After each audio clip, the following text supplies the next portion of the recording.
नमस्कार, मैं हूं अंकुर और आप देख रहे हैं सत्य हिंदी का न्यूज बुलेटिन। एक नजर अब तक की सुर्खियों पर।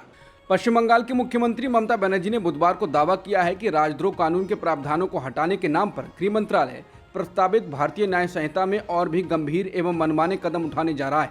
सोशल मीडिया साइट एक्स पर ट्वीट कर उन्होंने लिखा है कि भारतीय दंड संहिता, भारतीय दंड प्रक्रिया संहिता यानी CRPC और भारतीय साक्ष्य अधिनियम के बदलने के लिए तैयार मसौदे को पढ़ रही हूँ। मैं इसे पढ़कर स्तब्ध रह गई हूँ कि इस बदलाव के जरिए चुपके से बेहद क्रूर और नागरिक विरोधी प्रावधानों को लागू करने का गंभीर प्रयास किया जा रहा है।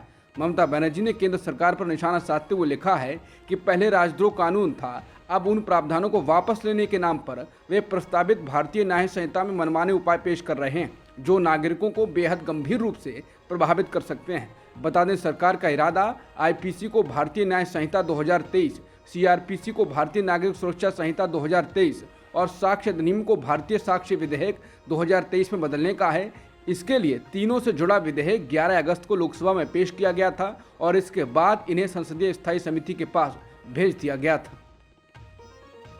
कांग्रेस लगातार जाति जनगणना को लेकर बीजेपी को फंसा रही है। राहुल गांधी अपने भाषण में आधे से अधिक समय इसी पर बोलते रहते हैं, जिसको लेकर बीजेपी और PM मोदी लगातार फंस रहे हैं। अब कांग्रेस ने इसी पर तंज कसते हुए अपने आधिकारिक ट्विटर हैंडल पर PM मोदी और अमित शाह को लेकर ऐसे ही एक चैट दिखाई है, जिसमें PM मोदी अमित शाह से कहते हुए दिखाई देते हैं कि अरे अमित शाह भाई, जाति जनगणना से कैसे बचा जाए। इसके बाद अमित शाह रिप्लाई में कहते हैं, मोदी जी बहुत आसान है, आप बस ध्यान भटकाइए। इस पर PM मोदी का जवाब आता है, इसमें तो मैं माहिर हूँ। और फिर अमित शाह कहते हैं, बढ़िया, आप शुरू करिए, मैं नड्डा को काम पर लगाता हूँ। ये एक तंज करने के लिए बनाया गया चैट है। इससे कांग्रेस साफ दिखाने का प्रयास कर रही है कि PM मोदी ध्यान भटका रहे हैं और जाति जनगणना से बच रहे हैं। बीजेपी सांसद ब्रजभूषण शरण सिंह ने यूपी सरकार की बुलडोजर राजनीति का विरोध किया है। उन्होंने कहा, मैं हमेशा से इस राजनीति का विरोधी रहा हूं। ये घर बहुत मुश्किल से बनते हैं। उन्होंने देवरिया कांड में CBI जांच पर भी सवाल उठाए। उन्होंने कहा कि देवरिया की घटना बहुत बड़ी है, हमारे पूर्वांचल की ये सबसे बड़ी घटना है, हमारे प्रशासन की लापरवाही है, ये बहुत दुखद घटना है। उन्होंने कहा, ये केस खुला हुआ है, पहला मर्डर यादव का हुआ है, बाकी पंडितों के हुए हैं। CBI के जांच का बस एक प्रकरण है, केस लटकाने का। पुलिस की जांच इस मामले की जांच में सक्षम है। CBI की जांच ऐसे प्रकरण में की जाती है जिसमें कोई संदेह हो। ये तो खुला हुआ केस है। ये सब बस कुछ लोगों को लाभ पहुंचाने के लिए हो रहा है। बुलडोजर की राजनीति को बंद करने के सवाल पर ब्रजभूषण शरण सिंह ने कहा, मैं तो सदैव इस राजनीति का विरोधी रहा हूँ। घर बड़ी मुश्किल से बनता है। कांग्रेस ने बुधवार को आरोप लगाया कि केंद्र सरकार राजमार्ग परियोजनाओं और आयुष्मान भारत योजना में कथित घोटालों का खुलासा करने वाले अधिकारियों को धमका रही है। पार्टी महासचिव जयराम रमेश ने एक खबर का हवाला देते हुए दावा भी किया कि CAG के उन 3 अधिकारियों का तबादला कर दिया गया है जिन्होंने इन परियोजनाओं में कथित भ्रष्टाचार को उजागर किया था। जयराम रमेश ने ट्वीट कर कहा कि मोदी सरकार सच को छुपाने और डराने धमकाने के लिए माफिया की तरह काम करती है। अगर कोई उसके भ्रष्टाचार के तौर तरीकों को सामने लाता है तो या तो ये उन्हें धमकी दी जाती है या हटा दिया जाता है। उसके ताज़ा शिकार CAG के 3 अधिकारी हैं जिन्होंने संसद के मानसून सत्र के दौरान पेश की गई एक रिपोर्ट में सरकारी योजनाओं में बड़े पैमाने पर घोटालों का खुलासा किया था। CAG रिपोर्ट में इंफ्रास्ट्रक्चर और सामाजिक योजनाओं में घोटाले को उजागर किया गया था। रिपोर्ट में द्वारका एक्सप्रेस वे में 1400% लागत बढ़ने और टेंडरिंग में धांधली सामने आई थी। साथ ही साथ हाईवे परियोजनाओं से 3600 करोड़ रुपए की हेराफेरी, दोषपूर्ण बोली प्रक्रिया और भारतमाला योजना की लागत 60% बढ़ने की बात भी रिपोर्ट में थी। इतना ही नहीं, आयुष्मान भारत योजना के ऑडिट में मृत मरीजों के लाखों क्लेम्स और कम से कम 7.5 लाख लाभार्थी एक ही मोबाइल नंबर से जुड़े हुए पाए गए। उन्होंने कहा कि अब आयुष्मान भारत और द्वारका एक्सप्रेस वे घोटालों पर रिपोर्टिंग के प्रभारी CAG के 3 अधिकारियों का मोदी सरकार में फैले भ्रष्टाचार को छुपाने के लिए ट्रांसफर कर दिया गया है। इसके बावजूद कि CAG को एक स्वतंत्र निकाय माना जाता है। उन्होंने कहा कि हमारी मांग है कि ट्रांसफर के इन आदेशों को तुरंत रद्द किया जाए, अधिकारी CAG वापस जाएं और द्वारका एक्सप्रेस वे, भारतमाला और आयुष्मान भारत से जुड़े इन महाघोटालों पर कार्रवाई हो। चुनाव आयोग द्वारा छत्तीसगढ़ के लिए चुनाव कार्यक्रम की घोषणा के 2 दिन बाद सत्तारूढ़ कांग्रेस ने बुधवार को कहा कि वो चुनाव के लिए पूरी तरह से तैयार है और वो राज्य में 75 सीटें जीतेगी। कांग्रेस ने प्रधानमंत्री मोदी और भाजपा पर लोगों से किए गए वादे पूरे नहीं करने का भी आरोप लगाया और कहा कि सबसे पुरानी पार्टी यानी कांग्रेस और भगवा पार्टी के बीच यही अंतर है। यहां पार्टी मुख्यालय में एक संवाददाता सम्मेलन को संबोधित करते हुए कांग्रेस की छत्तीसगढ़ प्रभारी कुमारी शैलजा ने कहा, चुनावी बिगुल बच चुका है। शैलजा ने कहा कि कांग्रेस पूरी तरह से तैयार है। अगर मैं कहूं कि हम पिछले 5 वर्षों में चुनाव के लिए तैयार हैं तो ये गलत नहीं होगा। राजस्थान में अब चुनाव की तारीख बदल दी गई है। राज्य में अब 23 नवंबर की जगह 25 नवंबर को मतदान होगा। चुनाव आयोग ने कहा है कि चुनावी तारीखों के ऐलान के बाद कई राजनीतिक दलों और सामाजिक संगठनों ने चुनाव की तारीख बदलने की अपील की थी, क्योंकि इस दिन बड़े पैमाने पर शादियां और सामाजिक कार्यक्रम हैं। इसे देखते हुए आयोग ने मतदान की तारीख को अब शनिवार 25 नवंबर कर दिया है। गर्भपात के मामले में सुप्रीम कोर्ट के फैसले के बाद केंद्र के रवैये से काफी अजीबोगरीब स्थिति बन गई। उस फैसले के बाद केंद्र ने सीजीआई से फिर से उस मामले की सुनवाई करने की अपील की। इस रवैये पर सुप्रीम कोर्ट की बेंच ने तीखी नाराजगी जताई और कहा कि केंद्र को यह समझना चाहिए कि सुप्रीम कोर्ट के हर बेंच सुप्रीम कोर्ट है। इसके साथ ही अदालत ने गर्भपात को लेकर यह भी साफ कर दिया कि भ्रूण में दिल की धड़कन चलने लगने पर कोई भी अदालत भ्रूण को खत्म नहीं करने दे सकती। हालांकि बेंच ने कोर्ट के आदेश के खिलाफ केंद्र द्वारा दायर एप्लीकेशन पर सुनवाई करते हुए मामले में एक बड़ी पीठ के पास भेज दिया है। दरअसल ये मामला है एक महिला की याचिका से जुड़ा हुआ। उसने मेडिकल आधार पर 26 सप्ताह के भ्रूण को खत्म करने की मांग की थी। उसने कहा कि वो प्रसव के बाद के संभावित अवसाद सहित स्वास्थ्य समस्याओं से पीड़ित है और तीसरे बच्चे को पालने में असमर्थ है। अदालत ने सोमवार को भ्रूण को खत्म करने के परिवार के अनुरोध को स्वीकार कर लिया था, लेकिन मंगलवार को अजीब स्थिति तब बन गई जब सरकार ने सीजीआई के सामने दिल्ली के अखिल भारतीय आयुर्विज्ञान संस्थान की एक रिपोर्ट रख दी। उस रिपोर्ट में दावा किया गया कि भ्रूण के जीवित रहने की बड़ी संभावना है। इस आधार पर केंद्र ने अदालत से अपना आदेश वापस लेने को कहा। केंद्र के इसी रुख पर सुप्रीम कोर्ट की बेंच ने नाराजगी जताई।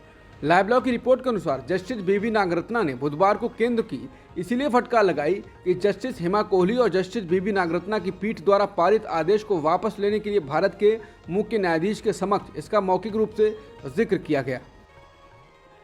भाजपा नेता शाहनवाज हुसैन की रेप से संबंधित एक मामले में मुश्किलें बढ़ती नजर आ रही हैं। दिल्ली के कोर्ट ने बुधवार को उन्हें समन जारी करते हुए 20 अक्टूबर को अगली सुनवाई में पेश होने को कहा है। राउस एवेन्यू कोर्ट ने मामले को रद्द करने की पुलिस की रिपोर्ट को खारिज कर दिया। कोर्ट ने शिकायतकर्ता की अपील स्वीकार करते हुए कहा कि अभी तक उसके सभी बयान एक समान हैं और मामले में सुनवाई बनती है। बता दें, दिल्ली की एक महिला ने जनवरी 2018 में निचली कोर्ट में याचिका दायर कर भाजपा के नेता शाहनवाज हुसैन पर रेप का आरोप लगाया था और उनके खिलाफ एफआईआर दर्ज करने की मांग की थी। महिला के अनुसार शाहनवाज ने छतरपुर स्थित एक फार्म हाउस पर उसके साथ रेप किया था और जान से मारने की धमकी दी थी।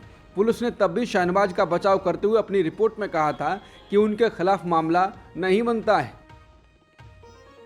आम आदमी पार्टी के विधायक दिलीप पांडे ने बुधवार को एक प्रेस कॉन्फ्रेंस कर ईडी और भाजपा पर कई सवाल खड़े किए हैं और सनसनीखेज आरोप लगाए हैं। उन्होंने प्रेस कॉन्फ्रेंस में कहा कि मंगलवार को आपके सांसद संजय सिंह की कोर्ट में पेशी के बाद जो सच उजागर हुआ है उससे बीजेपी की प्रतिशोध की भावना का पर्दाफाश हो गया है। उन्होंने सवाल खड़ा किया कि क्या ईडी और भाजपा मिलकर ऐसा षड्यंत्र रच रहे हैं जिसमें सांसद संजय सिंह को जान का खतरा हो। ईडी के रिमांड में रहे संजय सिंह की सुरक्षा को लेकर उन्होंने गंभीर सवाल खड़े किए हैं। उन्होंने आरोप लगाया कि ऐसा 2 बार हुआ कि कोर्ट की जानकारी के बगैर संजय सिंह को किसी अज्ञात लोकेशन पर ले जाने की कोशिश हुई। संजय सिंह ने जब इसका विरोध किया और पूछा कि आप मुझे लेकर जा रहे हैं, क्या इसकी जानकारी कोर्ट को दी है, तो उन्होंने जवाब दिया कि उन्हें ऊपर से आदेश हैं। प्रेस कॉन्फ्रेंस में उन्होंने कहा कि सवाल ये पैदा होता है कि ईडी को नियमों कानूनी प्रक्रियाओं के भी ऊपर से कौन आदेश दे रहा है। दिलीप पांडे ने कहा कि ईडी के ऊपर कौन व्यक्ति बैठा है जो संजय सिंह से इतना डरा है और आधारहीन गिरफ्तारी करता है। संजय सिंह जी के परिवार को भी मानसिक रूप से प्रताड़ित किया जा रहा है। उनके परिवार के मिलने का समय शाम 6 से 7 बजे होता है, लेकिन परिवार को लंबा इंतजार करवाया जाता है। दिल्ली में इस बार दशहरे के अवसर पर रावण, कुंभकर्ण और मेघनाथ के अलावा कथित तौर पर सनातन धर्म की आलोचना करने वालों के कम से कम 650 पुतले जलाए जाएंगे। इंडियन एक्सप्रेस की रिपोर्ट के अनुसार ये कदम पिछले महीने तमिल अभिनेता और राजनेता उदयनिधि स्टालिन की सनातन धर्म विरोधी टिप्पणी के विरोध में आया है। उन्होंने कहा था कि सनातन लोगों को जाति और धर्म के नाम पर विभाजित करता है। दिल्ली में रामलीला आयोजकों की प्रमुख संस्था श्री रामलीला महासंघ के अध्यक्ष अर्जुन कुमार ने इंडियन एक्सप्रेस को बताया, जहां रावण, कुंभकर्ण और मेघनाथ के पुतले 80 फीट से 100 फीट ऊंचे होंगे, वहीं सनातन धर्म का विरोध करने वालों के पुतले छोटे 6 से 15 फीट के बीच होंगे, ये दिखाने के लिए कि वो कितने महत्वहीन हैं। इजराइल पर हमास का यह हमला अचानक नहीं था, 2 साल से इसकी तैयारी चल रही थी। ये बेहद ही गुप्त अभियान था, इतना गुप्त कि हमले से पहले तक कुछ लोगों को छोड़कर हमास में भी इसके बारे में ज़्यादा जानकारी नहीं थी। 2 लोगों ने योजना बनाई, एक मास्टरमाइंड था। इजराइल को इसकी भनक तक नहीं लगी और उसके ही सैनिकों के सामने हमास के लड़ाकों को इस अभियान के लिए ट्रेनिंग दी गई। ऐसा दावा हमास के ही सूत्रों ने किया है। अंतर्राष्ट्रीय स्तर पर ख्यात न्यूज़ एजेंसी रॉयटर्स ने सूत्रों के हवाले से यह खबर दी है। फलस्तीनी क्षेत्र में भारत के प्रतिनिधि ने हालात को देखते हुए भारतीय नागरिकों के लिए हेल्पलाइन नंबर जारी कर दिया है। रिप्रेजेंटेटिव ऑफिस ऑफ इंडिया की ओर से जारी प्रेस रिलीज में बताया गया है कि किसी भी आपात स्थिति या मदद मांगने के लिए वो 0592916418 या व्हाट्सएप 970592916418 पर मैसेज और कॉल कर सकते हैं। ये हेल्पलाइन नंबर 24 घंटे उपलब्ध है। इजरायली वायुसेना ने गजा सिटी की इस्लामिक यूनिवर्सिटी पर हमले की पुष्टि कर दी है। इससे पहले बीबीसी ने कल शाम एक खबर में बताया था कि इस्लामिक यूनिवर्सिटी का कुछ हिस्सा इजराइल के हवाई हमले में नष्ट हो गया है। अब इजरायली वायुसेना ने एक ट्वीट में बमबारी की पुष्टि करते हुए कहा, हमने विश्वविद्यालय पर इसलिए हमला किया क्योंकि ये हमास के इंजीनियर्स के लिए एक बड़ा ट्रेनिंग सेंटर है और उनकी राजनीतिक और सैन्य शक्ति के लिए एक महत्वपूर्ण सेंटर है। सेना ने अपने बयान में यह भी बताया कि हमास इसका इस्तेमाल हथियार तैयार करने के लिए भी करता है।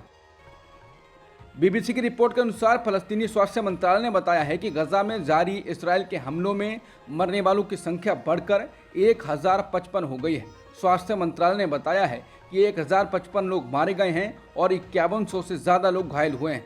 शनिवार को हमास के हमले के बाद से इसराइल जवाबी कार्रवाई कर रहा है। इजराइल की सेना के मुताबिक बीती रात उसने 200 से ज़्यादा ठिकानों पर हमले किए। फलस्तीनी स्वास्थ्य मंत्रालय ने पहले जानकारी दी थी कि गजा में जो लोग घायल हुए हैं उनमें करीब 60% महिलाएं और बच्चे हैं। अब तक की सुर्खियों में इतना ही। बाकी खबरों के लिए बने रहिए सत्यहिंदी.com के साथ।